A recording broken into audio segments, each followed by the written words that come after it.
Just a bloke in a bar. All right, what is up, ladies and gentlemen? Welcome to another episode of Bloke in a Bar. I'm here with my favourite pommy, Big fucking Johnny. What's doing, brother? Hi, mate. What's going on? Mate, having you back on the show, absolutely stoked to get you before you fucking break our hearts, bros. You break our hearts and you come here, you show us the true nature of what it is to be a young Yorkshire lad. And then you just leave. Yeah. How you been, bros? How's the year been for you? Yeah, good. It's been a bit of a different year, mate, but It's been a good year. It's like I said, I'm heading off soon and got a couple more weeks here, so I'm looking forward to spending it with my mates and missing stuff like that. But yeah, it's been good, mate. It's been a good time. What's the, you've got this great contract with, back home, and it's like you'll be with your family, and it's kind of like everything that you could ever dream of in the sense of like, you get to play footy, you get paid well to do it. But at the same time, you got this taste of a life in Australia, and like we've got this beautiful country here. What's the kind of like mixed emotions you're feeling right now? Yeah, it's probably I didn't really think about it as much, and probably over the last couple of weeks when everything settled down, stopped playing, and you've just been sat in your ass at home, not doing much, and you tend to think about obviously other stuff and that. And yeah, it's gonna be weird, mate. It's gonna be weird not getting back on plane and coming back over here. Obviously once I get on the plane, I'm back over in England. I'm staying there, but yeah, it's going to be weird. I've had a good time, mate. Like, you know what I mean? Like I said, I've had a good taste of it. I've seen what it's about, and it's going to be strange. It's going to be very strange. Do you feel satisfied with what your goal? I assume was to come out here, prove that you could mix it with the best comp in the world. Do you feel satisfied, or do you feel like, although you were stoked to be back in England, that there is still a part of you that like, I want to win a GF here? I'm probably. Yes, as a player, I'd probably, like you said, proving what I can do and proving where I'm at. I'm not satisfied. I don't think any player would be satisfied with, until they retire, hang up the boots and have a look back. But I'm happy with what I've done. I'm pleased. I've come over here, done what I expected myself to do. People didn't expect me to do, and probably showing people what I can do. But on the other side of it, obviously, mate, I feel like I sat there watching Melbourne celebrate over the week, and you don't get to see the side of it. Like when we played in last year's grand final, you don't get to see the side of the celebrations because we were on Armad Monday and stuff, and you don't really get to see that. But I sat there and watched Melbourne and seen them celebrate, and it fucking hurt me. Stinging, just stinging. Yeah, obviously it hurt me. Sat there watching Roosters lift it the year before, but sat there watching Melbourne win it, and me not winning it. I know I'm going home soon. It hurts. So there's a little bit of that still inside. Well, there's quite a lot of that inside of me too. But we'll have to see what goes on there and see what happens over the next few years. And like coming to England, coming to Australia, even me, like I was like, look, great player. Coming from England, especially in the middle there, their comp isn't as strong as ours. Like, it is still a strong squad. Like, it's still a strong comp, but not as strong as NRL. So I was like, it'll take a few years. Even like Sammy Burgess, like, even though he was like a gun, it still took him 1 or 2 years until we were like, holy shit. Whereas like your first year, you obviously were in Dally M's second row of the year. Did you even envision that? Nah, probably not. Yeah. Like I was confident. I've always said to myself, give me a good pre-season, and I know what I can do, and I know what I'm capable of. I've always said that to myself. My brothers, I'm pretty close to my brother. My brother, he watches a game week in, week out. He studies it, and he said to me, he said, "Listen, you're just as good as anyone else, mate. You go out there and do it." And he's probably listening to like my mum, my brother, and stuff like that. People always say, "Oh, we always knew you were going to do well," but he's doing well and he's doing like last year. And it's easy to say that once it happens. Yeah, it is, mate. And it's all right playing one game and doing well and having to play. But it's pretty mad to fair. Obviously, getting invited to Dally M's last year, and you've got people like, "Oh, you're going to win it." And he's like, then my brother obviously came off at grand final, so he got there. We had the Dally M's, I think, at about 8 o'clock at night. My brother got there at like 7:30. He got his flight delayed, so he managed to come at Dally M's. Fuck, how good's that? So got him there, and it's pretty mad. Obviously, winning that, especially with players that you're playing up against. You play against them, so you know how good they are, and it's probably more so for me. You've watched them on TV, you heard people raving about them, how good they are, and to go out there and to go how good probably I did last year. It was good though. It's satisfying. And watching last night at the Origin, if you could, I know obviously you're a proud Englishman, and I'm pretty like sturdy on the sense that I always want Queensland, New South Wales to play in the Queensland. But is that some game that you watch and you're like, fuck, I would just love to be out there? Yeah, 100%, mate. When I came over last year, I got invited to one of the last game. Wow! So you would have seen the fucking first game. Obviously, I'd been live and that. And obviously when Tedesco scored that try, and fuck, it's a good atmosphere. Listen, so good. Just watching it, it's one of them games that I'd love to play in. I'd love to be involved in it, mate. I don't know, like it might guide the game a little bit as well, back and forth, and it's one of them games that I'd love to be involved in, mate. It's a shame, obviously, we don't have all like that in England. And it'd be good if we could get something like that in England. Pretty similar, like Yorkshire v Lancashire, if we could get something like that. But yeah, it's a good game to watch, mate, and it'd probably be even better to be involved in. If you have to choose a state, you don't have to, but if you had to, who's your state? If I had to, I never used to like Queensland because we used to win it all the time. So you're the underdog, bro. Yes, I never used to like them, but since New South Wales have started winning all the time, I've flipped. Oh, you love the underdog. You love the underdog. Okay. I was cheering for Queensland last night as well, to be honest. But obviously, and Big Papa. Having Jack as well. Jack, I'm good mates with Jack, but obviously last night I'm probably more of an underdog fella. I went for Queensland last night. Okay, I'll take that. As a Queenslander, that's all right. We love underdogs, trust. We love underdogs. What did you take from the game? From a back rower that would really suit that. Where did you feel like it was won and lost last night? Won and lost. It's probably obviously them games, mate. Your big games. You're about staying in the arm wrestling. Yeah. Like to fair to Queensland, probably the media. What the media play a massive part. I don't care what you're saying. Yeah. And the fact of coming in and saying they're going to whitewash them and stuff like that. So Queensland have come into that, and probably they've took that in. I've obviously played under Wayne Bennett. I know what he's like with his teams and stuff, and he'll have got them revved up, ready to go. And I just thought, to be fair, mate, I thought Cameron Munster, he was unbelievable last night. He obviously played well in the grand final, coming off that, and last night, just like I think there were a few chances where he just turned the game. Just the little stuff, obviously, like if you're not really involved in rugby, you're just watching the game, you probably wouldn't notice it. But what he did last night, he just changed it, and I thought he should have got man of the match. To be fair, mate, played well, and they defended pretty well in the second half as well. I thought when they had a bit of ball on their line and they couldn't really break on them, I thought, oh fuck, they're not going to get through me. Then I think New South Wales went down, got that lucky kick, and Cook scored, so I thought it was going to be one of them games for him. But I think they turned up in the second half and really put it to him and piled a lot of pressure on him, and I think they really turned it around in the second half. What is it, because like what's interesting is like you're a relatively similar-ish player to Munster in the sense that like physically you're not the biggest back rower, but you're really hard to tackle. You've got strong, like your shoulder strength is really good to fend people off, and it's quite similar to Munster. What's it like playing a player like Munster? Like when you line up against him, and do you see him and you're like, okay, I've got him, and then all of a sudden you're like, fuck, he's strong or whatever. Yeah, obviously you brace for impact and stuff like that. You're going to a tackle expecting to get him and straight away, and then when they're bouncing off, it's probably knowing who you're playing against for me. Like that's what I obviously if I play against someone I know what to like straight away, so I'm like, right, I can't fly out line and try and jam them. You have to, if it means giving up another extra 5 meters, just give it up to them because you have to do it sometimes with players like that, you know what I mean? And absolutely. So it's probably knowing who's around you and knowing who's in front of you type thing. And it's like I said, mate, I remember playing first game against Munster, and you just first tackle, you're like, fucking hell, it's strong. You know what I mean? Yeah, so you get used to the contact. You know what I mean? So, and it's like when sometimes with the stronger players, you're expecting like, contact, wrestle, ground, and then you get the contact and you're like, fuck, like I should have braced more for this kind of thing. Is that what it's like with Munster? Yeah, like if you stood in tackle, you think, oh, fuck, like next time you need to get in a little bit more, you know what I mean? Or you need to get like hips in a bit more and control the tackle and just little stuff like that, really, probably.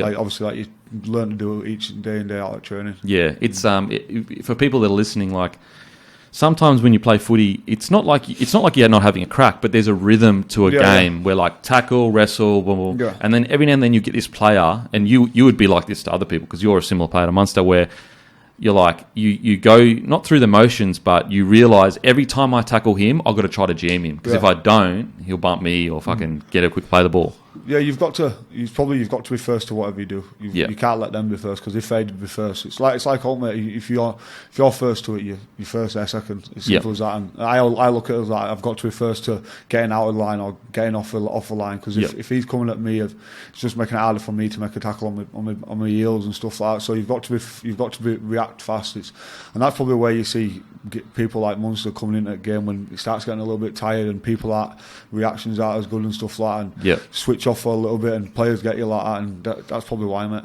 Yeah, it's I love watching both. Like as I said, I do feel like you're very similar players. So take us back to a young Johnny. So obviously you grew up in Yorkshire. Was it Yorkshire? Yeah, Yorkshire. Yeah. Yep.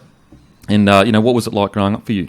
Yeah, it was a bit different, mate. It's obviously my mum and dad have always been around. Obviously, my main brother lived with my mum, but my dad were always in and out of what they were doing and stuff. But they were always there. And so, as in your dad and your mum didn't stay together, and they were separated. Okay, separated. So yeah, it was just a bit different. Like, my mum always looked after us. She was always there for us and stuff. And yeah, we're pretty bit of a shithole, if you want to call it that, from where I'm from. So it's a bit different, obviously.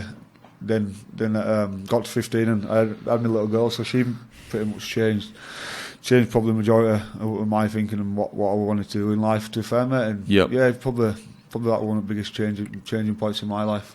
So you're 13, 14, you were playing footy at that stage? And so did your dad introduce you to rugby league? No, well, my brother and my grandma were like mad Bradford fans, and I only started playing at like 10, 11. I started a bit later on. So was football before that? Soccer? Nah, nothing. I didn't really do much. So you're just a rat bag? Yeah, just literally a little shit running around. And my mum literally said to me, "You start playing rugby because you can take your anger out on someone." Oh, really? Yeah, literally. So it was an anger, it was literally just to get the energy and anger out of you. Yeah, more or less as a kid, you're just running around doing shit that I probably shouldn't have been doing. And I didn't really. I hated rugby, to a fair mate. I watched my brother play it, and my mum's like, "Hey, come to watch Kyle." I'm like, "Nah, I'm not going there," and stuff. And just got into it and just took off from there, to a fair mate. It's probably once I got into it and once I started, like, you get to start getting an age where people start telling you you're doing well and shit like that. You know what I mean? Like, you're going to do this, do that. And once I got to that age and I started kicking on and stuff like that and doing well, and literally I fucked everything else off, mate. And well, not fucked everything, like in school wise, I didn't want to go to school. I'd fuck school off. I'd be like, "Nah, I'm not going to school.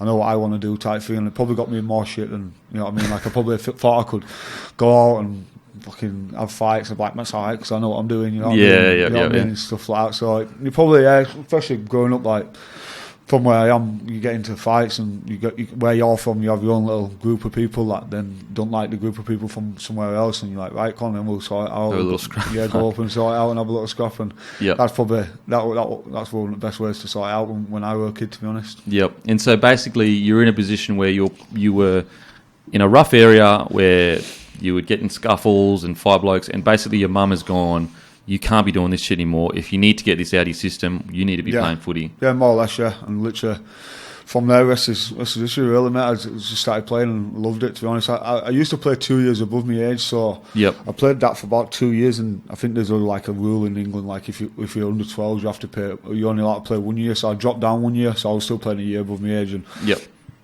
I played with most of the lads that went to my upper school, so they were obviously all a year above me, so I just started playing with them and just loved it, to a fair mate. Got into it through then, and we're pretty tough team, to be honest. We were pretty similar, like there were quite a few lads on the team. All from a rough area, okay. You were that team. That team just fucking fighting everyone. Like we could play rugby, but if we were losing, like, listen, fucking one of us stick it on him and it's going here. So yeah, we were pretty good team. Probably I've learned more, like, majority of what, like, my morals and stuff like that from where I come from that group of lads, you know what I mean? Okay. Like you learn, like, just never give up type shit, you know what I mean? Especially kids like that, you just love being around each other, love playing for each other. And like I said, mate, we all went to the same school, so we play for the school team, so literally in school team, like a free-for-all, you could fucking do what you want. So literally, we'd play school games and just start scrapping all the time. But we, believe it or not, we're actually a pretty good rugby team as well. Okay. So you either won or you won the fight. You either won the game or the fight. Yeah, one over. So. Okay, so you start playing footy, and I'm assuming that, like, it wasn't a, like, immediate transition of, like, you started playing footy and then you just turned into this good boy that didn't do anything wrong. I'm probably still not that good boy that doesn't do anything wrong, to fair mate, but probably a lot smarter with it. It's okay, so you start playing footy and you playing good footy, but at what point did it become a reality that you could play, like, professionally? Probably about 14, 15. Yeah, but round about having my little girl, it was, to a fair mate. I had her, then, like, I started getting, like, locked up a couple of times when I was about 14. Like, just getting in fights, just fighting. Oh, really? Like, I got locked up, and I just remember it, mate. It fucking killed me, mum. Like, she just, like, my mum, like, one thing she tried to do was keep me and my brother away from shit like that. And I was on bail for, like, 6 months, I think it was. So you got locked up and you got released on bail. Yeah. So, like, I think I was about 14, 15, and every Sunday afternoon we had to go to the police station, me and my mum, to sign bail. Literally got to a point where we didn't get charged. Police were just dragging it out, and it just probably around about that time I was like, fuck, like I can't, probably just seeing what it did to my mum a little bit. And then obviously I had my little girl from there, and probably, I'm not saying it changed me because it didn't. I still like at the end of the day, if someone like I got made to be a dad. End of the day, like she was born, and people were like, oh, you grow up now, and I didn't. Like I know, you know what I mean. Like maybe just that you just wouldn't go to the extreme. Yeah, probably say something. You won't. Like sometimes I'd be like, right, I'll do this and I'll go a lot extra, but then I'd be like, right, you start thinking more. I probably start thinking a little bit more about stuff instead of just diving straight into it. Because you've got another person to think about. Yeah, 100%. I always right, fucking react now. If you don't react, they're gonna have one over you. You know what I mean? Type person. Like probably just sit back a little bit and just think about it a little bit more. Yeah. Is it worth it? Yeah, probably more so. Then obviously from there I signed it. I'm pretty lucky to be fair. My daughter was born in October 9th, and I just turned 16. I just turned 16 on September 30th, so I like literally 9 days into being 16. And, I signed for Bradford not long after, so I started getting paid. I started getting a wage and stuff. I was on pretty good whack as well when I was 16 because we had a few clubs after us, and a few clubs over here. To fair, Wayne Bennett tried to get me. Oh really? Newcastle. At 16? Yeah, at 16. Pete Holland. It's weird because obviously he's at Canberra now, and he tells stories like when he rang my mum and that. And so they had heard of this 16-year-old gun. Yeah. And basically, I mean, you're perfect for Wayne in the sense that he loves a young fella that just needs a little bit of guidance. And what was the conversation like? Did you know? Did it take you back that Wayne Bennett, this fucking god of rugby league, is interested? Yeah, well, I didn't realise, obviously. I knew who he was and stuff like that. I always asked him, probably likes my granddad, and my granddad's like, yeah, fuck, Wayne Bennett, John, like, you know what I mean? Like, he'd probably say, he's my granddad. He might be your granddad, but he's been in England a few times, right? But yeah, we just got a phone call, and I just remember, because obviously I didn't have an agent back then, I was only a kid, and like my mum was just like, what's going on here, like type thing, like she didn't have a clue, because obviously all calls used to come to her, and then we asked me, I was pretty close to my old coach, Kelvin Lockett. I had two coaches, Kelvin Lockett and Jason Leader, both really good for me, like as I was growing up as a young kid, and they coached me all the way through till 16, and we just asked Kelvin like if he'd just sit in with us and just talk about what's what and what he thought was best and stuff. So I just went from there, and obviously I had my little girl around about that time, and Newcastle and Pete Holland, and they were like, oh, come over, we'll do this, we'll do that for you, playing younger ages, but then we'll take you through. And obviously I just had my little, and I was like, I literally cannot do it, like she wouldn't know what Dad was, you know what I mean? Yeah, so, 100%. So then just signed for, I'll do a few, like I said, do a few clubs in England as well after me, and I just signed for Bradford, because it was closer to home, and all then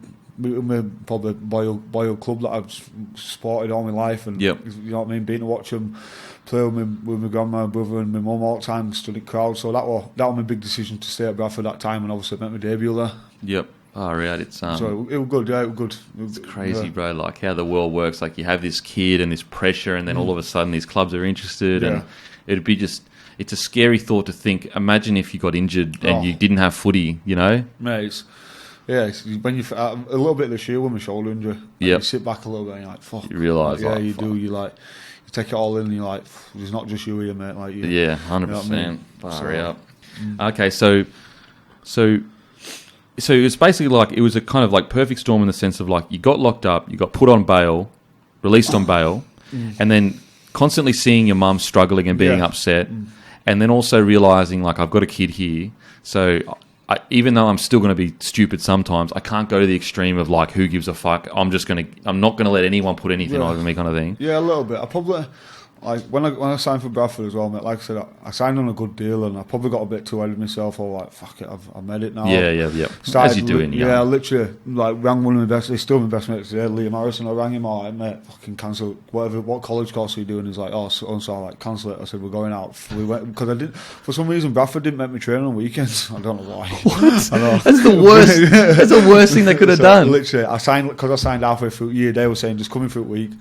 Don't put all like fucking alright, sweet. So I literally went out from like Thursday night till Sunday. So you signed the deal, called your best mate up, and just said we're fucking gone. Just used to go out and just have a good time with mates as you do as kids, and you start get on piss and stuff. And that's when like just started drinking. Like I said, I probably got a bit too ahead of myself. Like probably been on like nights out. Like amount of times I got pulled in like to Bradford. Like, John, what's this? What's happened here? And I'm like, nothing. But because no one knew, like it's a bit different from over here. Yeah, it's like the media's not that much involved over there and stuff, and no one really knew me, so I could do it a little bit. But then, as it went on, made my debut and stuff, and probably Mick Potter came in. Mick Potter gave me my debut at Bradford, and before that, I'll just do I'll get whatever. I'm on a good wage. I'm on like I think it's 40 grand English.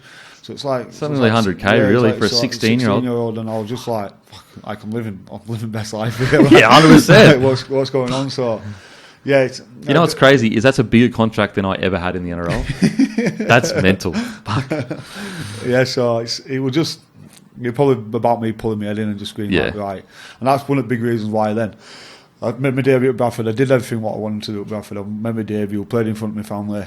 So, how old were you then? 16, 17? 17, just turned 17. Turned 17. Yeah. You make your debut. What was the conversation like? How did it come about? Mate, we played Salford and we were struggling at the time, Bradford, because not long after we went into administration and stuff. And I've been close mates with Elliot since I was 16 because he literally lives like 10 minutes away from me, Elliot Whitehead. So he picked me up on first day, and this hill were like he used to pick me up on and fucking pissing down rain. He would not leave the top of the hill. He'd be like, nope, walk up. I'm like, fuck's sake. I'm like ringing him going, mate, please just come down. He's like, fucking down your dog. I'm like, come on, mate, it's 2 minutes. He's like, no, hurry up, I'm late. So let me walk up this hill. I'll be pissed right through. He'd get in car, he'd be like, mate, you're late. I'm like, oh, bro, I just walked up a fucking hill of rain. Couldn't say anything to him. Yeah. But yeah, so I knew him from Bradford, and like I said, it was just when my debut came about, we played Salford and they got hammered. They got hammered at like, I think it was like 50 or something. And literally, I'd been 18th man for a while, and back then you used to carry cone on, so you'd obviously be on pitch with cone and give it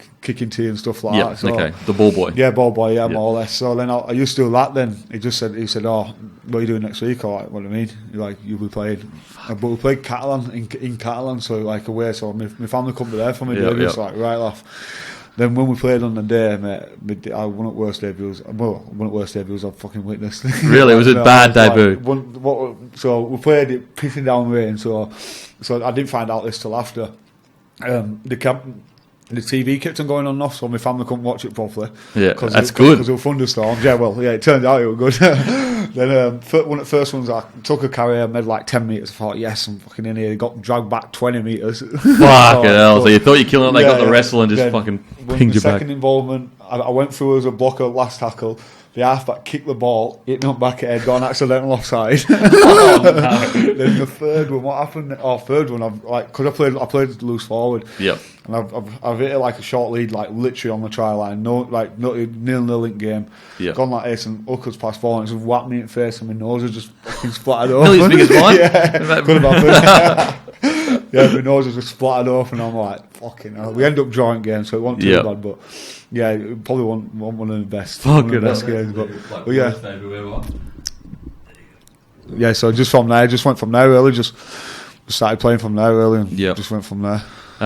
It's the debut. Like it can go either way. Oh, you can have a fucking great game, but it can go bad real quickly. It went bad real quick. Fucking hell. I sat there like, fucking hell, am I going to play again? My career's done. I'm front with mum, like, mum, I'm done. But, yeah. Okay, so you play that, but did you continue playing the rest of the year, or? Yeah, I continued. Yeah, that was one thing that I've always tried to say. Like, if I get in, like, even as a young kid, this was my always like. If I get in a team, like, make sure you stay in that team. Like, and that's one of my goals. And I managed to stay in the team, just either on bench or stuff, and just went like that really. And then I think it was a year after that, I end up getting a number 11 shirt, and I literally like I just turned 18, I think. I'm like, you're like, fuck, because obviously in England you get you like squad numbers, so I started off like 30 odd, work your way down. So the closer you get to starting 13, you're like, fuck, like. So it was the second year. Second year, you basically put you became the starting 11. Yeah, starting 11, and I was like, fuck, like this is what it's all about. This and like living the dreams. 18-year-old playing for my own town club and.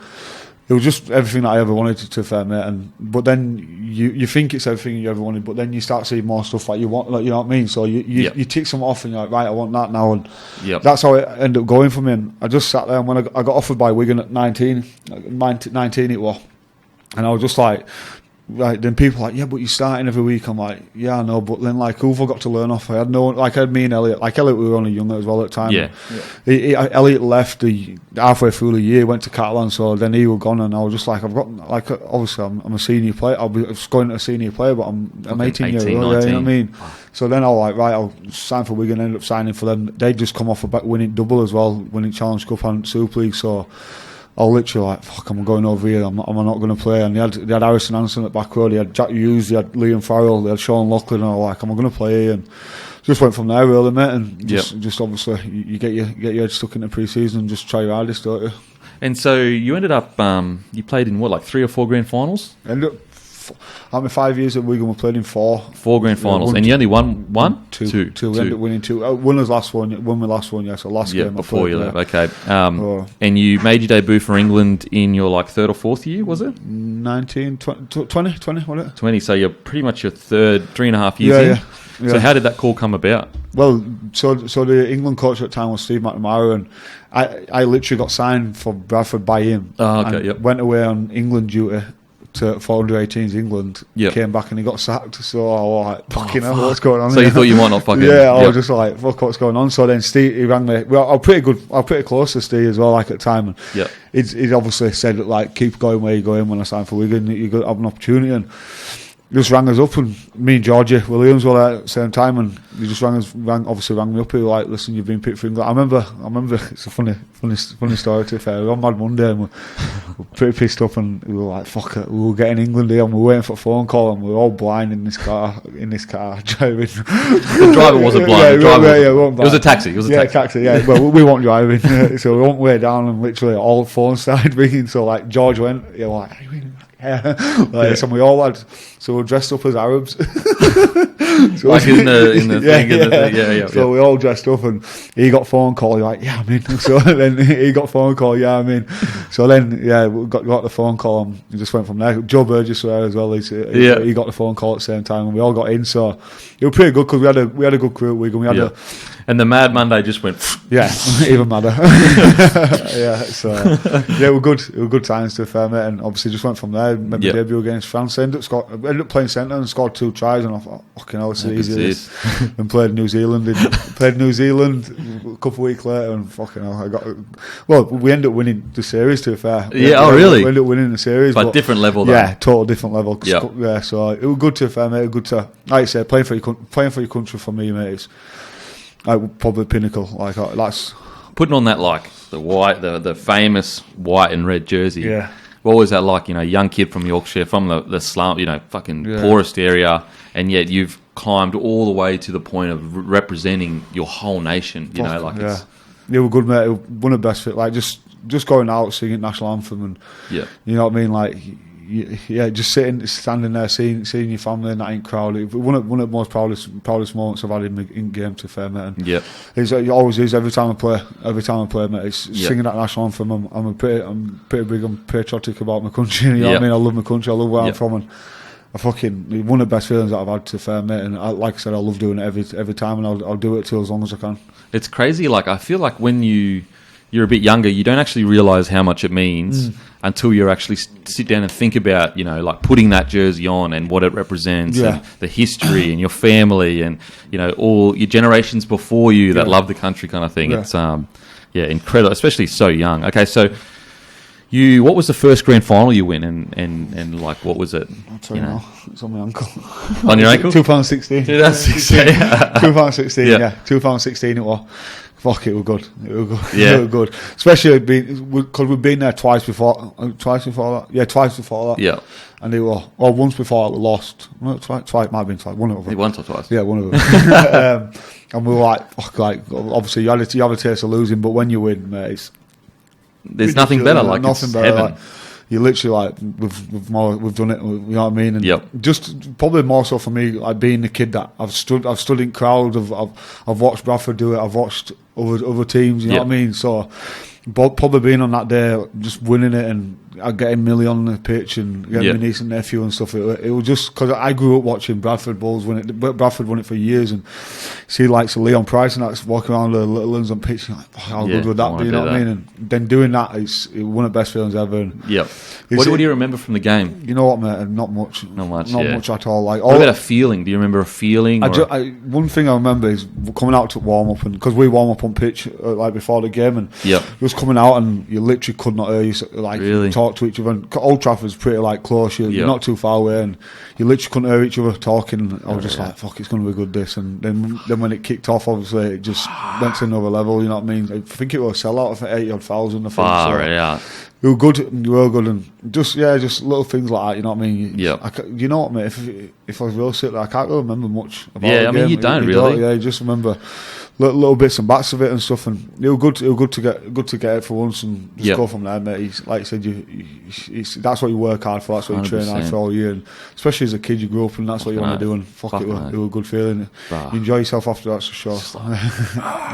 Because what else are you on this earth for other than to achieve things like that? You know, like what's the point of it? Whatever area you're in, whatever area you want to be the best in that area. You want, like I said, you want to achieve stuff in that area. 100%. For a rugby player, that's a be all and end all. Fucking oath. Okay, so you win the first one, 2016. At this point in your career, are you kind of like, where's your head at? You're at 21, 22 or 20? 22, I thought. 22.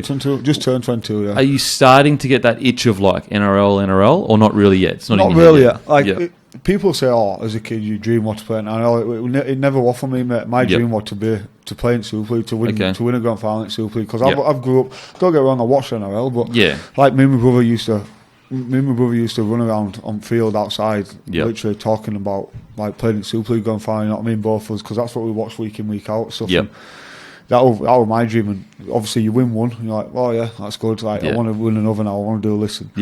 It's probably more so when you start getting interest from teams in NRL. You're like, oh fuck, what's going on? So that year we played Cronulla. The year after we played Cronulla in the World Cup Challenge. And we ended up beating them. We ended up beating them World Cup Challenge, and we'd played Brisbane a couple of years before that and stuff like that. And it was just like the more little interest you get, like saying, oh yeah, so and so interested in your agents, like so and so, and you're like, all right, sweet. And obviously went on from there. We had a shit year in 2000. Won the World Cup Challenge in the year 2017, and we didn't finish in playoffs. We didn't finish in playoffs, and that for Wigan, mate, it's not good enough. Like, you know, it's like the Storm probably fucking.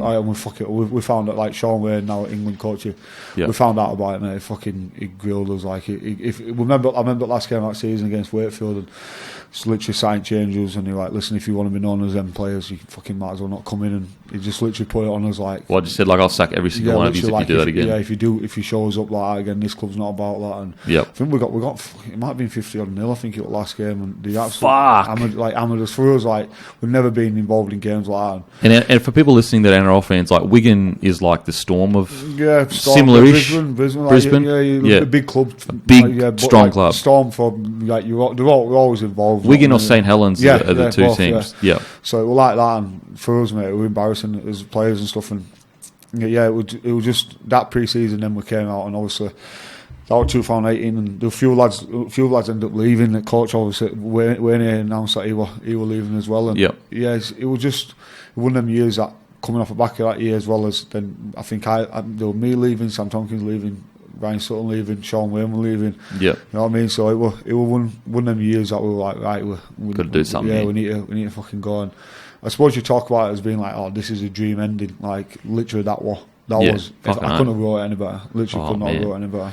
And so you had a few years left on your contract, but the interest came from the NRL. What was the conversation like? Because obviously you wanted to be loyal to Wigan, but also you've got your personal goals. What was the conversation? Was it hard? Did they want to keep you? What was it like? Yeah, probably going back to what you're saying, you start thinking about what you want to do. Probably 2017 was like I played against Cronulla, and going from there, you're like, oh, good standard this. You start to take more notice of NRL and stuff. And did you feel like when you played them that you're like, oh, I'm on this level, like I can do this? I remember playing against Wade Graham, and I always watched Wade Graham. Like to me, he's up there when a more skillful back rows, but also a back row that can 100%. Do stuff. You know what I mean? Can hit and shit. You know what I mean.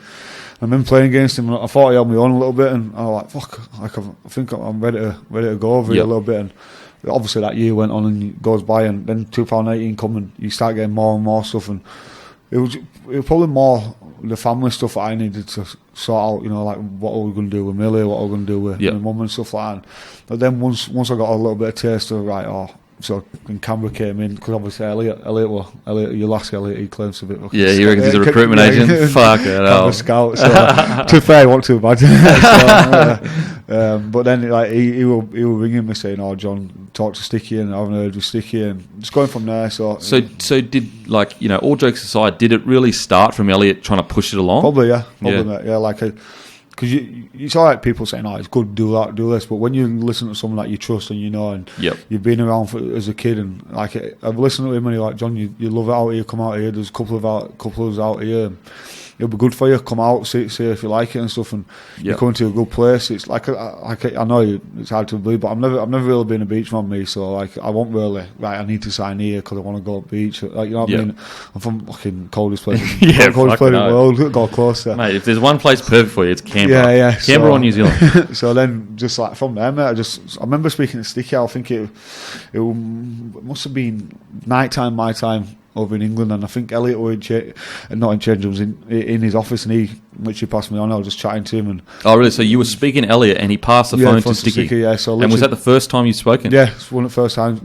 I think. Yeah, it might have been the first time. Just went from there, just got rolling, and now I did the exact same with George Williams last year too. Oh, really? Yeah. So that's how. So I got rolling a little bit like that, but yeah, just went from there, mate. And I spoke to the more contract wise, got close to and stuff, and because Wigan wanted a transfer fee, so they had to agree all that shit first, and we sorted out what I wanted and stuff and what they wanted to do. Yep. And I spoke to Stick, and he sounded what he knew about and what he wanted, where he wanted the club to go, and he sounded quite a lot like Sean Wayne, and I love being under Sean Wayne.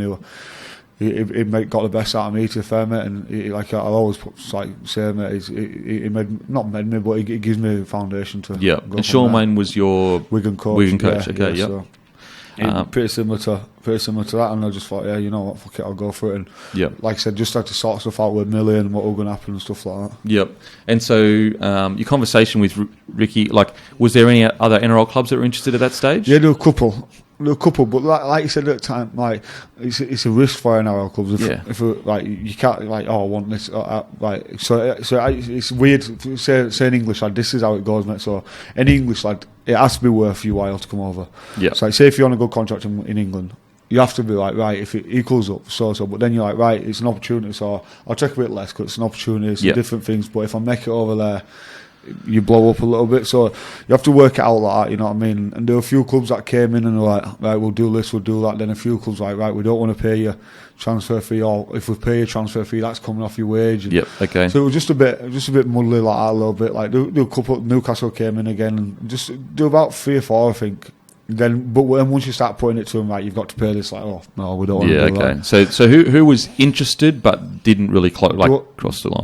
There were Newcastle, Cronulla at the time, Shane Flanagan. Yep. He were there. Canberra, Bulldogs. I think they were interested at the time. Manly and anyone else? I don't think.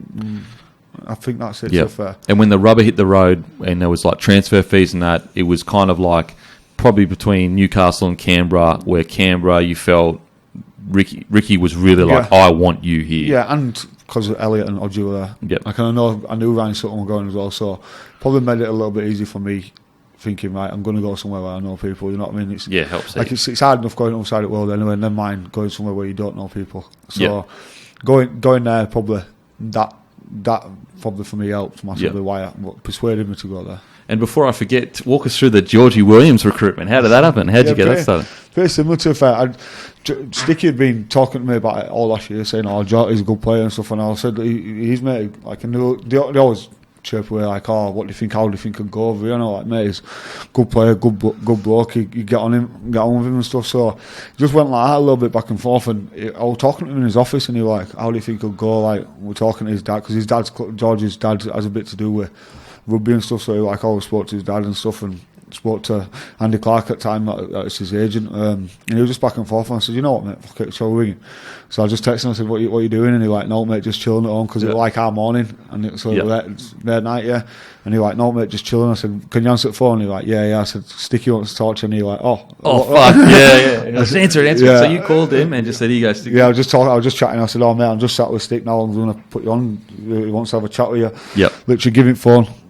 They spoke for about 2-3 minutes, took it back, said bye, and Sticky turned around and said, didn't understand a fucking word he's just said. So I'm like, all right, sweet. Deal done then, done. Didn't understand anything he said. Yeah, so, it's crazy how like a lot of people think, you know, and as rightly so, they think that there's this like fully big process of like signing and that, but it's really like, it can happen like that. Like just hand the phone, they get along, like, and it's, you know, and then the rest rolls after that. Yeah, it's mad. Yeah, like I said, people think there's some big finger behind it, but it's like I said, it's sometimes it's just as little list of things or simplest things. It's crazy. Okay, so you make the decision to come. At any point were you like, I don't think I'm going to go. I want to fucking stay in England. Yeah, a little bit. Yeah. At first, it didn't. So I signed and stuff like that, and it didn't get announced, so it didn't really feel that real. So like, I'm going, but I'm not going because it's not. And when it got announced, I was like, fuck, like I'm actually going here. Like even the country. Yeah. Like, and it's no joke, like no messing about. And signed the contract stuff. Went from there. Ended up playing the last game for Wigan. Played that. Then played my last game for England at the time. And that year we had like a little tournament. Whatever. I think we played New Zealand again. Yep. Played that. Then after I stopped playing rugby, it probably hit me a little bit more because I had to sort my house out. I had to sort what shit I was doing, and just and like walking out of the place for the last time, and like seeing the boys, and like, emptying your locker and stuff like that. I've done the same over here, but emptying your locker and shit like that, and you're like, fuck, it's actually happening here. Like it's actually doing it then. Yeah. And more and more, like my mum was fucking terrible, to be fair. She didn't talk about it until like about a month to go, and she literally couldn't, because every time she did, she just started crying. And I was like, fuck, what am I going to do here? What am I going to do? And so then you're like, right, I need to spend as much time as possible with people because I'm not going to see them. And just little stuff like, probably, I'm close to my grandparents, and you just sit there and you're like, fuck, what if I go for 3 months and something happens to them? Like, am I going to see it? You know, a little shit like that. And you probably don't understand that as much until you actually do it, you know what I mean? And it's just, they're the hard things. You're saying goodbyes, like because you don't know what's going to happen nowadays, mate. You don't know what anything could happen. Just saying goodbyes, that was the hardest bit. And yeah, there was times where I was like, mum, fuck it, I'll ring Wigan back, I'll see if she can take me on, like, and she was like, and to be fair, my mum, she came around to it, like, John, this is next level, like, that, probably 2018, like, probably the best year that I'd had at Wigan, so like, right, I'm ready, you know what I mean? Ready to go. Yeah, so as a rugby player, where I feel like I needed to be, that's the next step for me, to go out NRL, and yeah, just remember getting on flight and coming over here and just going from there, to be fair, mate. Yep. Okay, so you arrive and you touch down, and what was your first game, or what was the first kind of realisation of, I totally understand that Super League used to train hard, but I guess it is another level when you come to the NRL. Did you feel that initially, like with the training or anything like that, or the amount of training or the video sessions? Or I got it. To be fair, coming from Wigan, mate, if I'm honest with you, it's like an NRL environment. Pretty similar. Yeah, it's really. Is it more the lower clubs that maybe? Yeah, probably. Don't have Yeah, it's probably so. Like, but then, like coming from Wigan, like the pressure of the town of a team, like it's full on. Like we had Wayne at a time, so he'd never let anything get by. If he thought something were going to mess us up in 2 weeks' time, he'd get on top of it straight away. So the pressure were there. So it's like Wigan, St Helens, and like the top Warrington, 6-ish sides. Leeds, you know what I mean? Like there's a few teams, like big teams around there.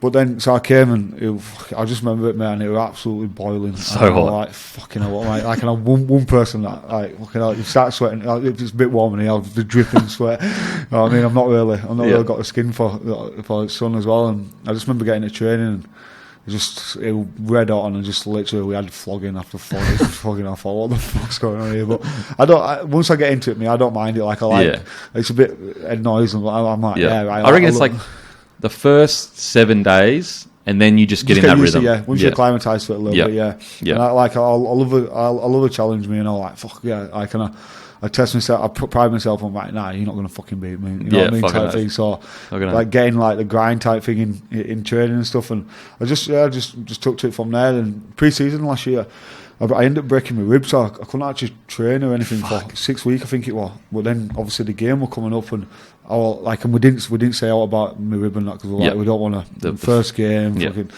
and we were stick. Then we had a friendly against Bulldogs, I think it was. Stick was like, "Oh, how are you feeling?" I said, "I can't lift my arm out." And 3 weeks after, or 2 week, what a game, and I was like, I can't play. So I didn't end up playing and played the Gold Coast game, and I had a big pad on, and one put I hate strapping, like absolutely hate strapping, can't have anything on me. And I had this big pad on my ribbon. I remember like 10 minutes in the game, I just took this pad off and just fucking launched it at physio. I said, "Get that fucking thing away from me." Shit out of here. But from there, mate, just went from there really, and played a little bit. Started off at loose forward, and Taps broke his thumb against Melbourne, so went into back row there, and it probably a bit of a blessing for me, to be honest. Yep. And so you basically, the first year, when did you start kind of feeling like obviously you're not going to sit here and be like, I was the best for whatever, but when did you start feeling like I'm an elite forward here? Like I feel like I'm strong enough, fast enough, I can impact games. I played a few games at the beginning of the year, and I like, I'm going all right. Like, you know yourself if you play well, if you don't play well.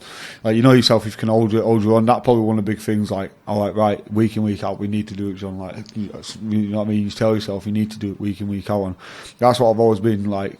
It's alright being a good player for 1 week and being shit for the next two. Like, you need to be, if you want to be a good player, you need to do it week in, week out. And I remember playing against Newcastle, and I've probably one of my best games I had. Like, at the start, and just remember playing, and I came off pitch, and my actually won. I think it was one of the first games when all my family came, so they were all there as well at the same time. I was just like, fuck, I can do this, and just, I suppose once you get confident, mate, there's nothing better than a confident player. Oh, absolutely. A confident player, you think you can everything do anything. Just happens. Yeah, it works for you, doesn't it? It comes off and stuff. And I just went with that, and just more and more being in the team, and the lads probably as well. The lads having confidence in you. I've come over. You know what I mean? I've come from a total different background to many people over here. It's totally different, and just the lads like giving you confidence, like believing in you and stuff. And it just went from there. And I think last year, there were probably quite a few of us that were pretty similar boat. Once we got a bit of confidence behind us, we were hard to stop, and that's probably what got us a lot of the way last year. And probably the fact that just drilling into the lads as well, like just a never give up attitude, like which we've got quite a lot of lads like that as well. You know what I mean? Like they don't want to just give up once we get a try, score the passes, and it probably went from there, mate. And the boys just looking after one another, mate. Like, we always had each other's back, and I think it got us through quite a lot of games, just knowing full well that the person outside you weren't going to let you down and stuff like. Like it takes so much like skillful players to get through the game, but you put a tough player, put someone like James Graham next to me, fucking I'll take him all day long over the pales, come through a fucking 30 metre cut-out pass, because I know he's going to be there for me all day. 100%. You know what I mean? So I think we had quite a lot of lads like that at Canberra last year, but we also had within that they could play rugby. Skills and that, yeah. So you got White and your Chans and all that kind of stuff. So it helps massively, and that's what I'd probably put it down to, us having a good year, and probably myself having a good year last year. And so as the momentum starts getting towards the grand finals, walk us through the feeling of that lead up to that grand final. Oh mate, it was pretty mad. I remember Mum coming up, like as a player, so like obviously the build up in Canberra was like it's crazy. Yeah, like my mum came over. She came over in March, and like she said, we used to go out and do stuff, and she came over again just before not before, about a month before prelims, and she was like, look, it's people, like more people notice you, John, like, you know what I mean, like, you know what I mean, I'm like, oh yeah, like you don't realise yourself when you're in that environment. You just kind of go with the punches, just take it in, don't you? Then obviously when we got closer and closer and we were doing well, we never dropped out top four, I don't think, and we were there, and we're like, fucking, we did drop out top four, that we managed to get back in the last couple of weeks. And just some more and more it went on, we were just like, fucking hell, like, it's going, more fans get behind you, more people get on board, media gets behind you because you weren't expected to do it, and it just went like that, and it was just a roller coaster, mate, and everyone just fucking jumped on, and we just loved it, like, as a lad, you know what I mean, you could embraced it. Yeah, you could walk in a pub in Canberra and you'd have free drinks all night. So like, good. Fucking hell, how good is this? living the dream, living the dream. It was just stuff like that, mate, and it just went from there, to be fair. So the biggest game before the grand final, you play the Storm down in Melbourne. That incredible match-winning try, like, was that, you know, I know, and again, maybe Super League was bigger, but to score such an important try in the pinnacle of rugby league, was that one of your greatest personal moments, like individual moments? Yeah, as a like I said, there's a moment, if I were going to take a moment out of my career, what where it actually led us to and stuff like that. It was classmate to fair. Like, I didn't realise like how much didn't you go on. I went on my phone after, and my phone was blowing up, and I'm like, fucking hell, I've literally not even done much. I've just come under BJ. Like, if you want to like say if you get someone, like, say it to BJ, you know what I mean? Yeah. Just the way like you were going for us, and like where we wanted to go and stuff like that. And you believe in it, don't get it wrong, like we believe that we could do it, but then when you start actually doing it, like, fucking hell, like, we are Melbourne down in Melbourne. Yeah, you know what I mean, and stuff. So it just went from there and scored that try, and we went to took us where it took us to. And like I said, it probably credit to the boys where we got from, where we came from in the game, because the game were back and forth all the way through, you know what I mean. And we just went on and did what we have to do, and managed to get over and managed to win the game. Obviously, I think Vinivalu said he got jumped in touch. And Was he out, bro? Was he out? Nah. Not a chance. But you would have defended that. I wouldn't have said it now. I wouldn't have said it then. I'll say it now. But yeah, cheers, Touchy. Anyway.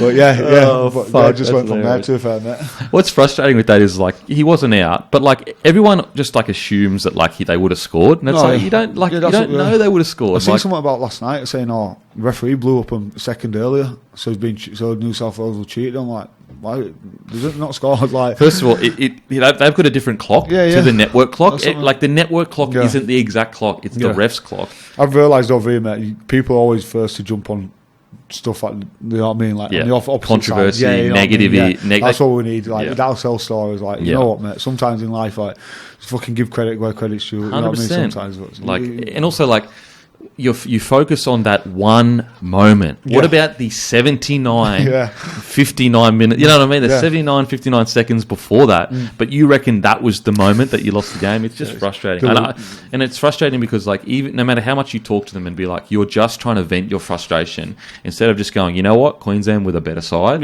you just want to say that's why you lost. It's someone else's fault. It's not the team's fault. It's someone else's fault. Clowns, mate. Okay, so you get into the grand final. And were you just like, I cannot believe, first year in the NRL, Dally M, second round of the year, grand final. Yeah, it was a mad week. Obviously, my grandma, my brother, and my best mate flew into Sydney just for grand finals. Flew in. My brother came at Dally M when we literally got there, turned up, I think, half an hour before Dally M took off. And it was probably good as well. Just tell my brother there, he's always been like by my side, like from day one, to a fair mate. And just like he was walking in and he was like, John, Craig Bellamy's over there. And I'm like, yeah, I know. Like, lad, so Dave Shelley Evans. And I'm like, yeah, I know. I'm like, Kyle, shut up. And he's like, John, come and speak. I'm like, mate, I know. Just shut up. Like, you know what I mean? So he was like, you know, because he's your brother, you grew up together, but he's not in the he's not in the NRL you. And so he's sitting there going, I can't believe it. Well, did that drive it home for you? Yeah, it did, to a fan. Just sat on the table, like, we all sat together, me, Ricky, Jack, Paps and that, and Kyle's going, oh, nice to meet you, like this, and just shit like that. And we're like, fuck, shut up. Kyle, stop it. more busy. I was like, fucking shit. But I was just, did that and got Dally M then. I think we came up to Sydney a little bit earlier. We had So just quickly, how many minutes did your brother get there from England? So he came straight off the plane from England to Dally M's? Literally, mate. They got delayed, so from England they had to fly from there to Dubai onto Australia. And they got delayed and they had to stop over in Switzerland. They had to stop like a 24 hours stop over. Yeah. And like one of the big reasons why they came early was so my brother could come to Dally M. Yeah. And he ended up getting it. So Dally M must have kicked off about 8 o'clock, and he literally got there about 7:45. I literally turned up, and I had his cufflinks and his bow tie, and I like ran outside. I think they're just starting, so I literally chucked him on quick, came in. Like, first time I've seen him in, I think it was like 6 months. No way. First time I've seen him, so I like cuddled him, jumped on him, went inside and just sat there. Just like obviously did all that. Then I went back to the hotel to see my grandma and my best mate that they were both there. Went back there and just went to see him. Like, obviously first time I've seen him for a while, to be honest. So it was good to see them then. Then went into the grand final week. Then I stayed up here. Sorry. Then the team came up. And we had something going on that week, and we had to do a little stuff. And that I ended up getting ill me as well. To be honest, I felt a bit shit. Oh really? I felt a bit crook. And so then did what we had to do and did team run at the stadium and stuff, and just went from there, mate. And obviously turned up for grand final. So you the grand final comes and goes. Was it standard wise? Was that the hardest game you'd played, or it was pretty similar. It was more just the atmosphere. The intensity, mate. Yeah. People, I can know fair play people like, oh yeah, back to six, and it goes back to people saying, oh, you jump on one situation, like, oh, back to six. But six again. Yeah, I've said this to plenty of people, mate. They took the chances we didn't. It's as simple as that. They were good enough. They were better than us on the day. We wasn't. You know what I mean? We had Cooper Conk got 10 minutes. What we should have took his chances then. You know what I mean? And just little stuff. You bet the game down from a player side of it or a coach's side of it, and you realise that we had plenty of chances. We should have took them. They had just as much as chances, and they took them. And that's rugby for you. That's sport. That's the game we're playing. You know what? You need to dust yourself down sometimes. Don't get me wrong, fuck me, it hurts. It's sat there, you think, we've done all this all year for fuck all. Literally played all year. And so close yet so far. They're a bit impressed about me sat there watching them lift it, and I've always done it like I did it when I was at Wigan and stuff. I always make sure I sit there, watch them lift it, because I'm like, right, fuck you, like that drives me a little bit for like next year. So I did that, and that you know what I mean. That was it. End of the day, it's so be it. You can't change the time. No way. And you're totally right. Like, six again was the wrong call, but at the end of the day, the Roosters defended their line really well. 100%. Jake Friend came on. I remember when Jake Friend came on, mate, and like do a bit of like talk about, oh, should we be playing? And he literally, I felt like for them, he just glue in the middle there, tightened everything up for him. And no disrespect to that, Sam Burrows, like he played well, started well, scored first try, and I just felt like we had him on back foot, and he came on, and I just thought he was that player that they needed at that time. And if fucking look at last night. Their defence in the middle was fantastic, and he was the glue in the middle. He made like 51 tackles or whatever. And these are the little things that, like, Jake Friend may have an error here or there, but if you don't know footy, you don't actually see this. Like, defence is just as important as attack. 100%, mate, and having a good hooker that can tackle. Like, look at Starling coming in. He glued you up massively. He says about 3 foot. He did pretty well. Yeah, fucking little tiny. Mate, he's so good though. He's so good. Sure he's a midget, I'm sure. He's legally a midget. I can't talk. I fucking got a massive nose. But yeah, so what's the feeling like for you personally? Like, it's kind of bittersweet. You have this incredible year, but you don't win a premiership. Yeah, weird. It was probably weird. I sat down.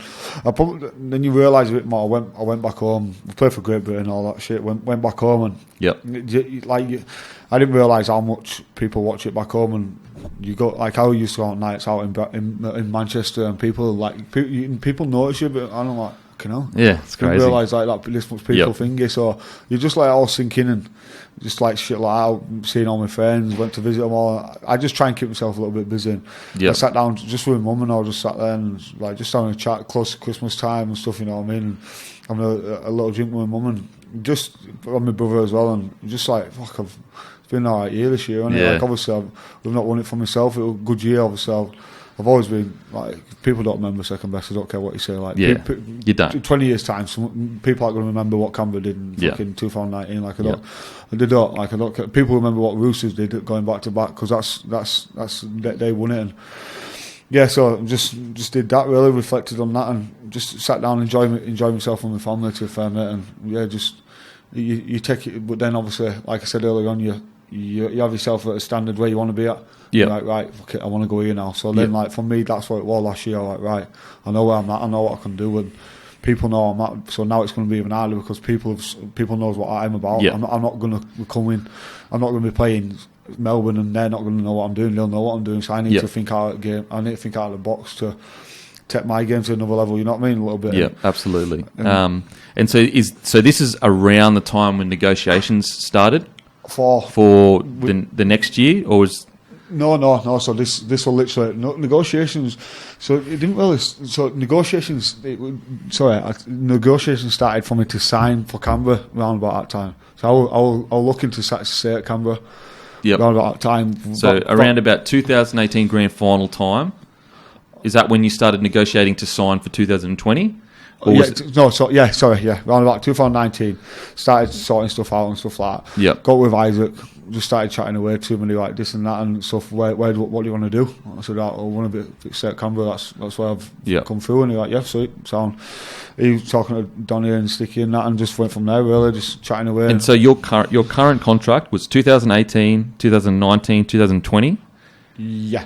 And that contract 2021, 2019, 2020, 2021. Okay. So I had one more year. Yeah. And they stipulated in the contract that at the end of every year you could renegotiate the deal. Which my old agent got sorted, so it was nothing to do with Isaac this. So my old agent sorted that out, so he got in that contract. Right. Yeah. So after every year it goes off. Right, you can negotiate round about what you want to do and stuff like that. So just went from there. We took up the option to negotiate with Canberra. We didn't negotiate with anyone else. So like, all right, sweet, we'll sort out what we need to do and stuff like that. Because to be honest with you, mate, I spoke to my mum in Christmas, and I think I'm going to sign for. I want to stay at Canberra for the next few years. I've loved it over there. I feel like it's a home away from home. You know what I mean? Like I've got all English lads there. I love all lads playing who I play with and stuff. I get on with everyone, so I want to kick on and stay there. To be honest, I feel like we've got a good group. I feel like we can win stuff, and that was what I wanted to do. To be honest, I'd just come off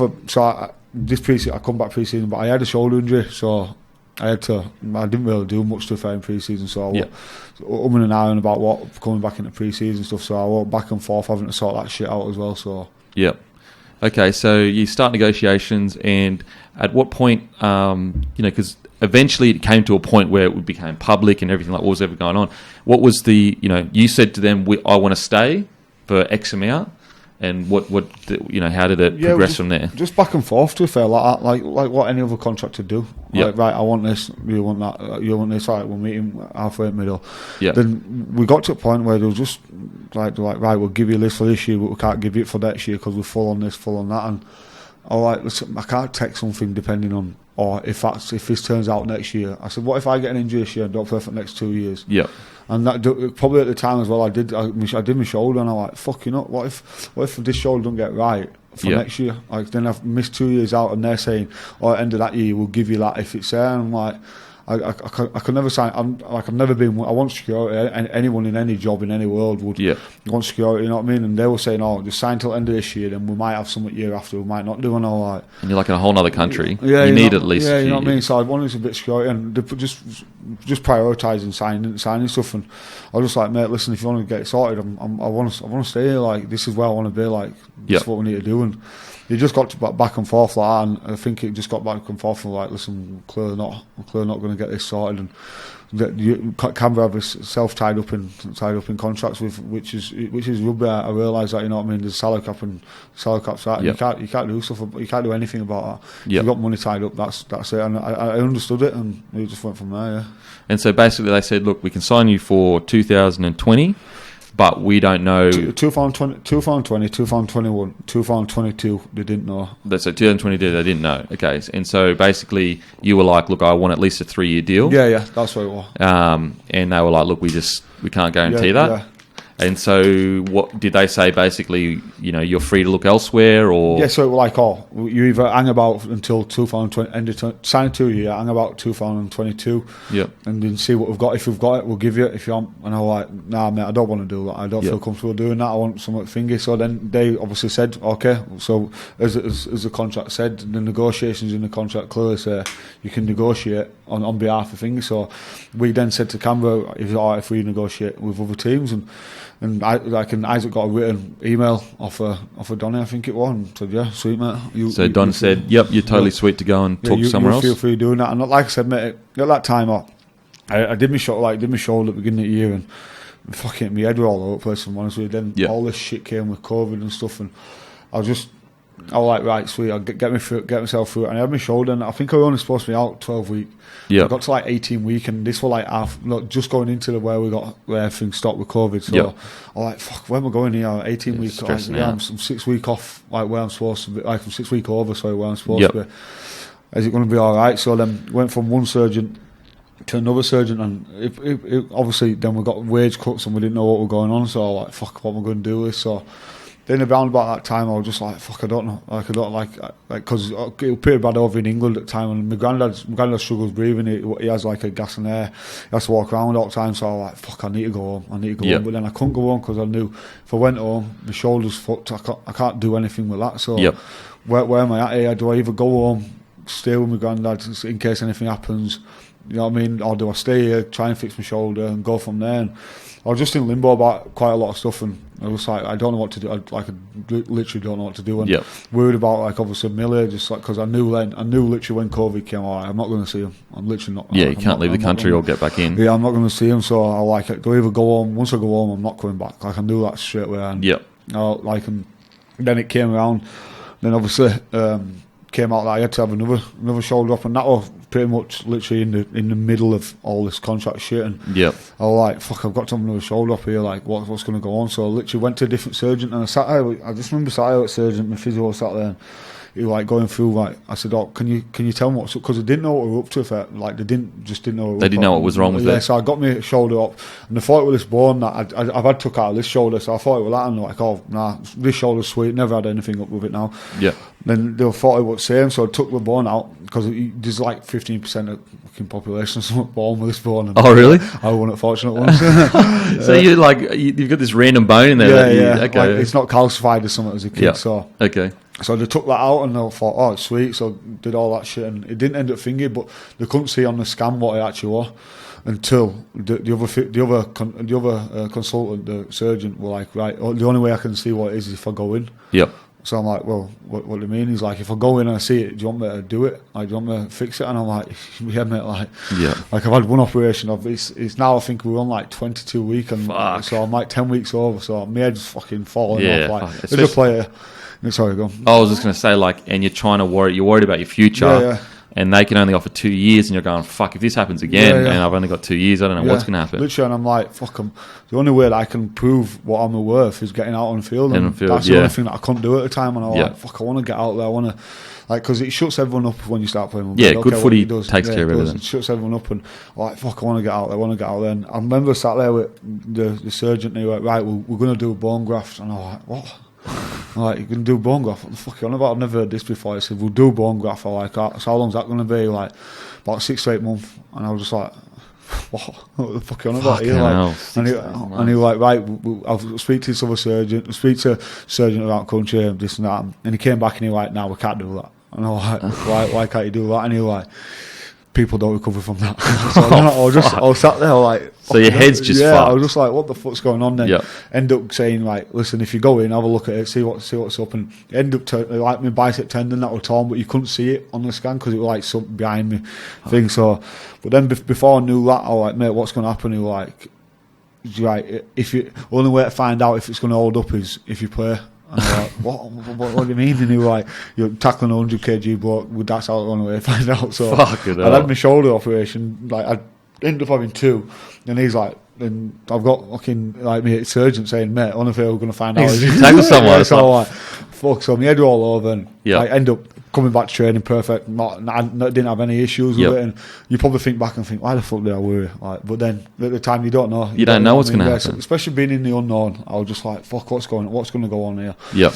And just from there, like I said, round about that time, all the contract shit were going on. I remember people, he's only having his second op because he don't want to play for us again, and I was just like, man, shut the fuck up. Like, you do not. The only thing you want to do is play. Yeah, like literally, like if I had a choice, like that's the only thing I want to do. You know what I mean? And just shit like that, and then it just more and more it came out, and just people talking shit, and so it's tough. It's so tough that like. People don't realise that you know playing is what you want to do, and every day you don't play, it decreases your value. Yeah, it does, mate, 100%. So if you want to get a contract, you need to be playing. Yeah. And also, like with the 2-year deal, like it's because your mindset is so worried. Like 2 years in a whole new country without your family, is it worth it? You may as well, you want a longer contract than that. Yeah. So. Yeah, it sucks that the media kind of paint it as if to say like you're just asking for a release and like you're just angry that you're not getting certain paid when really it was a platonic discussion between you and the Raiders. I got blown up proportionally. Yeah, it got blown up like it was if you hated each other. Yeah. When in reality it was just a negotiation that was rightfully so in a contract. Literally, I remember being in rehab, and obviously I think people have been pretty much similar here. And I was doing rehab, and obviously Fox, I got notifications pops up when the breaking news, and it came up, fucking John Bateman's asked for 4 releases, and I was like, what the fuck's this? Yeah. Like I was like sat there and I just started pissing myself, and like the fellow out training me like, what's up? I was like, what's up? 4 releases. What the fuck's this? And obviously seeing it, James Hooper said it, and and that's when I sprayed him on Twitter and just went from there to the fair. And like I said, people was like, oh yeah, well, he was telling the truth on it. I'm like, nah, he wasn't telling the truth, because I never once wanted a release from the club. Never once I asked for a release. And people are like, yeah, you might be in your agent. Listen, if I want something, if my agent doesn't say it for me, I'll say it on my, like, he works for me, I don't work for him. And that's how it goes for agents, you know what I mean? And I just always looked after me and stuff, and I trust him. And it's one of them things that it pissed me off at the time, because all that shit got blew out of proportion. All Isaac's doing this and he's pulling you out of Canberra, and all like, mate, if I want to leave Canberra, I'd openly say I want to leave Canberra. That's the place where I wanted to be. Isaac knew that. Isaac wanted to sort a contract out from there. It was just a fact. Canberra couldn't come to us with anything. Like they did, they did. So they had 2 years, and for me, all like, you know what, you have to make a decision, John, and that was a decision that I had to make. And at first, I probably took it personally, and you're like, fucking bullshit, this shit and stuff. And but you realise, you sit there, I sat back a little bit, and you realise it's a business, mate, and the business is business, and that's how it works. 100%. It's just the way it is. There's nothing you can do to fucking. The frustrating thing though is, like, you know, even though you did end up, you know, moving on, it was part of the contract that you were to negotiate. It was a platonic agreement between the club and yourself that you had the right to negotiate your contract. Literally, and that's a very different conversation than you going to a club and saying, if you don't pay me this amount of money, I'm out of here. You know? Because I know you well enough now to know that you're not the kind of bloke that would break a contract because you're sooking. That's probably one of the things, mate, to be fair. I probably found out that, like, I've always been one of them people, me, like, I'll be straight up and honest, and through that time, mate, I'll put in stuff on Twitter because I wanted people to know that, like, at the end of the day, I'm not about that shit. Like, I'll be as straight up as anyone else. If I've done something wrong, I'll put my hand up. Listen, fuck, I shouldn't have done that. I'm one that, like, don't get me wrong, it bothered me at first because, like I said, I've always been the bloke that'll, like, if I've done something wrong, like, fuck it, like, I shouldn't have done it. And it bothered me at first, but I literally got to the point. Probably got to, like, my missus, like, she was like, fucking, why are they saying this? I'm like, listen, just ignore them. Like, and I was laughing about some of the stuff. Oh, like, where did they get this shit from?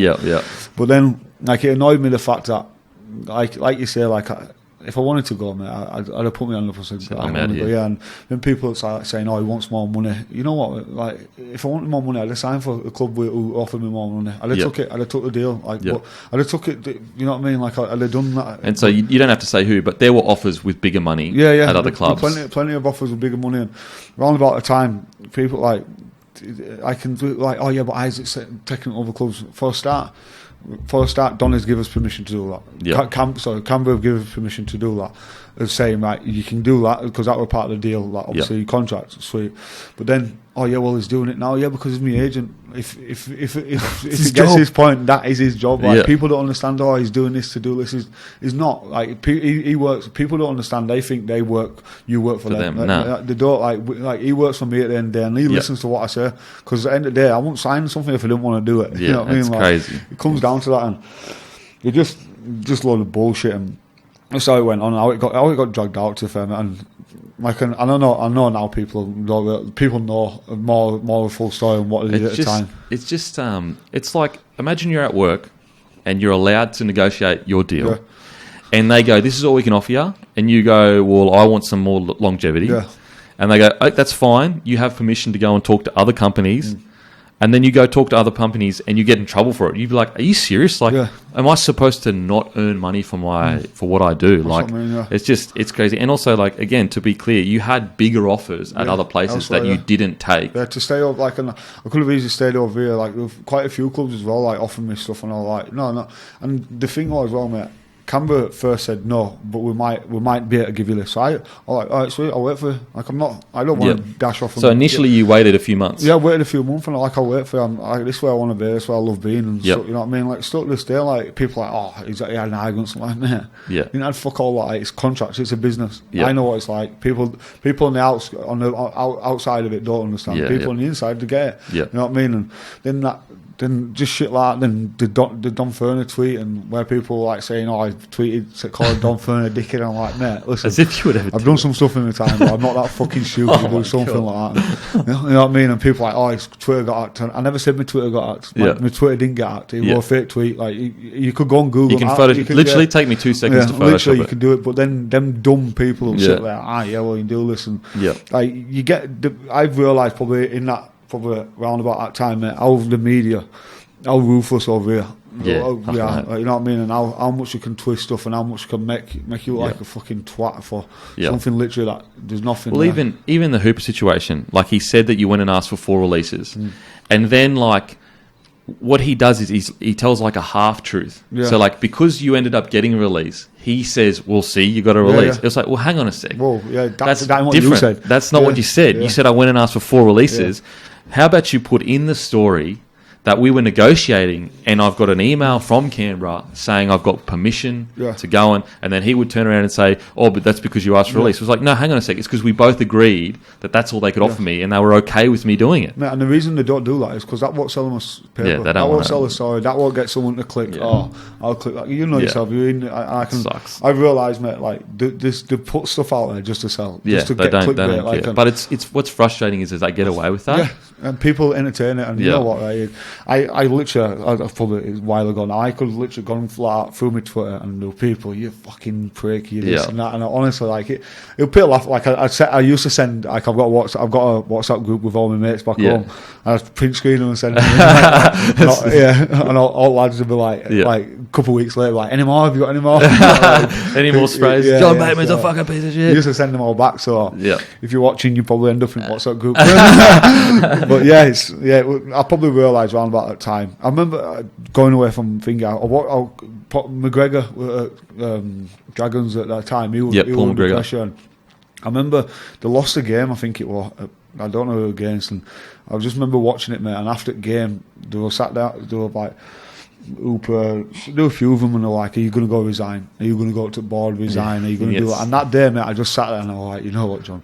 Don't take it fucking personal." Yeah, it's just a business. Just literally, it's them trying to get views on TV, them trying to sell stories, and I just sat there. I went, "Listen, it's not personal to me. It's not." Yeah. Because at the time you think it is. Yeah, you know what you think it is, and I was like, "Listen, it's not personal. They're trying to do it to every fucker, clearly." And you know what I mean? And like I said, that's what sells. That's what gets views up, and that's probably why I was just like. And fighting it isn't going to help because they're just going to keep doing Fuels it. It more. Yeah, exactly. They want you to. I knew full well when I did that when I wrote that to put on Finger, and I knew full well it's going to make it worse. Yeah, because it did. Because then story, and you know what, fair play. Like I like now, like it's a laugh to me. Like it's like I'd walk up to him, shake his hand. I've got no hard feelings against him. It's just talk shit for the living. And I understand that. That's what he does. That's whatever. And that's their job. And you know, mate, if you have to keep your job, fair enough. You continue to do that. It's fucking. It's crazy, bro. It's crazy. I asked you this last time, but I'll ask you again. Favorite rapper of all time. Favorite rapper. I don't really listen to music like that. Oh, really? Okay, favourite musician of all time? Favourite musician? Fuck. Eminem rapper, probably. Eminem. Eminem's my go-to. So, like, I listen to one of his songs before I play on the game. Okay, pump up songs. Favourite movie of all time? Favourite movie? Godfather. Godfather? Yeah, it's a great movie. Godfather's good. Godfather's good one. And is there any chance you could be back in the NRL? Let me win a few. I've said to him over there. I said I want to win. I want to win about 5 Super Leagues. I want to win 5 Super Leagues. I've got 2 at more. You're greedy, bro. Oh, okay, 5 in total. Yeah, 5 in total. I want to win quite a few. I want to do something with Wigan. That. Okay. Yeah, they put themselves out for me, mate. They showed me that they wanted me. And like, just going back to that shit. Then, like, it's people saying, "Oh, you've signed back home to be with your family," and that. Yeah, I have.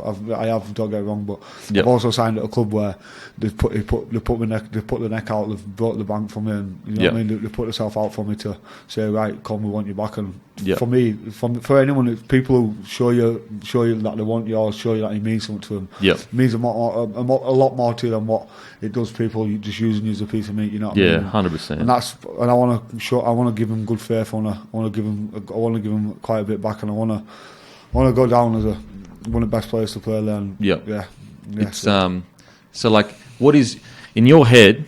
In like, you know, put all worrying about sounding arrogant or whatever aside. What is your job going to Wigan? Like, what do you want to bring to Wigan? I want to win stuff, no doubt about it. Like, that's my goal. Like, beyond end. I want to be the best player in Super League. Like, I'm not being big-headed. I want to. I know for a fact I'm gonna be a fucking target. I know people are gonna be like, right, we'll show you, like, you're not this and that. You know what I mean? And I know. Players, it happens. You know what I mean? You get targeted. Absolutely. I do it to other people. I do it to players. Like, fuck, I'll show you. Like, I've been a kid before, and you do it, and I know that.